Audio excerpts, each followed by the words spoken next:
Viewers আসসালামু আলাইকুম, welcome back to my channel. আজকের পর্বে দেখাবো 4 কেজি টমেটোর সস ফ্রিজ ছাড়া সারা বছর কিভাবে সংরক্ষণ করা যায়। বাজারে এখন খুব কম দামে টমেটো পাওয়া যাচ্ছে, তাই টমেটো সস তৈরি করার এটাই পারফেক্ট সময়। কোনো রকম খসখসে ভাব ছাড়াই দোকানের মতো পারফেক্ট সস পেতে আমার এই রেসিপিটি ফলো করে কম খরচে খুব সহজেই বানিয়ে নিতে পারবেন। চলে যাচ্ছি মূল রেসিপিতে।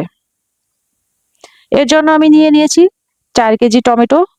পরিষ্কার করে ধুয়ে আমি আই সাইডটা কেটে ফেলে দিয়েছি। এখন দিয়ে দিচ্ছি 2 কাপ পেঁয়াজ কুচি এবং প্রতি কেজি টমেটোর জন্য 5টা করে মোট 20টা শুকনা মরিচ, আদা পেস্ট 4 চা চামচ আর রসুন পেস্ট 4 টেবিল চামচ এবং প্রতি কেজি টমেটোর জন্য আমি 1 কাপ করে মোট 4 কাপ পানি দিয়ে দিচ্ছি। এখন টমেটোগুলোকে খুব ভালো করে সিদ্ধ করে নেব।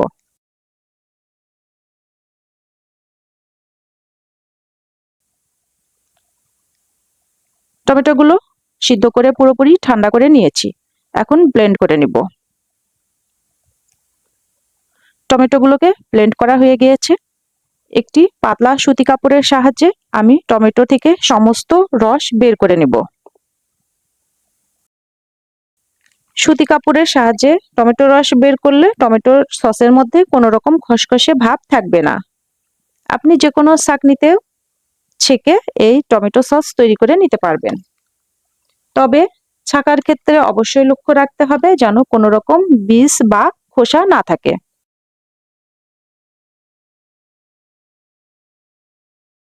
ছেঁকে রস বের করতে হয়তো সময় বেশি লাগবে, তবে টমেটো সসের টেক্সচারটা খুব ভালো আসবে।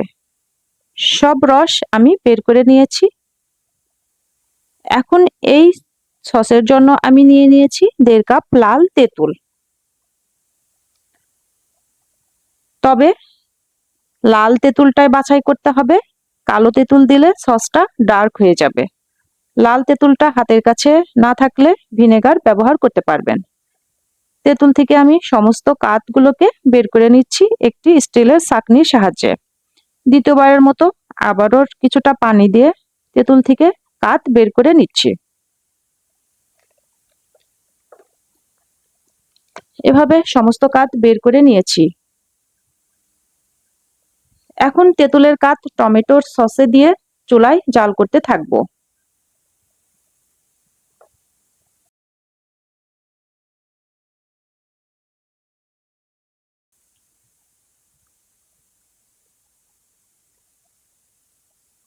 এরকম অর্ধেক হয়ে আসলে বাকি উপকরণগুলো দিব।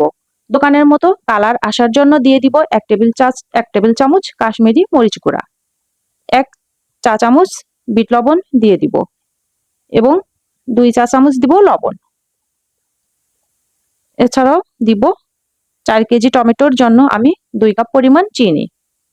আমি লাল চিনিটা ব্যবহার করলাম। দোকানের মতো টেক্সচার আনার জন্য দিয়ে দিব 4 টেবিল চামচ কর্নফ্লাওয়ার। আমি কর্নফ্লাওয়ারটা ঠান্ডা পানিতে মিক্স করে নিয়ে খুব সাবধানে মিশিয়ে দিচ্ছি। এ পর্যায়ে চুলার আঁচটা অবশ্যই লো রাখতে হবে। যেহেতু ফ্রিজ ছাড়া সারা বছর সংরক্ষণ করব, তাই প্রিজারভেটিভ ব্যবহার করব। 4 কেজি টমেটোর জন্য নিয়েছি সোডিয়াম বেনজোয়েট 6 চা চামচ এবং সাইট্রিক অ্যাসিড দিব 4 চা চামচ। ফুটন্ত গরম পানিতে মিক্স করে সাইডে রেখে দিব। ভিউয়ার্স, আমার এই রেসিপিটা ভালো লাগলে অবশ্যই আমার চ্যানেলটিকে সাবস্ক্রাইব করে দিবেন এবং ফেসবুক পেজ থেকে দেখলে ফলো দিয়ে দিবেন। সসের কনসিস্টেন্সিটা ঠিক এরকম পর্যায়ে এসেছে। এরকম পর্যায়ে আসলেই আগে থেকে মিক্স করে রাখা সোডিয়াম এবং সাইট্রিক অ্যাসিডের পানিটা মেশাতে হবে এবং মেশানোর পরে আবারও 10 থেকে 15 মিনিট হাই হিটে জাল করতে হবে। তবে মিশানোর সময় অবশ্যই চুলার আঁচ কমিয়ে রাখতে হবে।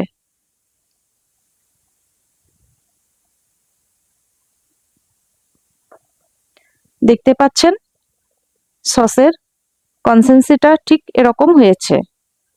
একটি প্লেটের মধ্যে আমি দেখিয়ে দিচ্ছি। কিছুটা সস নিয়ে প্লেটটা একটু কাত করে ধরেছি এতে করে সসটা গড়িয়ে পড়ছে। এখানে কোনো রকম পানি দেখা যাচ্ছে না এবং কিছুটা আঠালো ভাব এসেছে। এখন আমি চুলাটি অফ করে দিব এবং চুলাটি অফ করার পরে সসটা কিছুটা ঠান্ডা করে আমি সসটাকে একটি ছাঁকনির সাহায্যে ছেঁকে নিচ্ছি।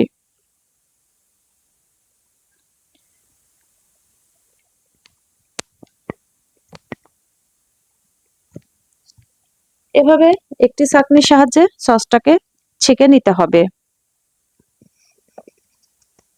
দেখতেই পাচ্ছেন ছাকার পরে কোনো রকম লাম্পস বের হয়নি।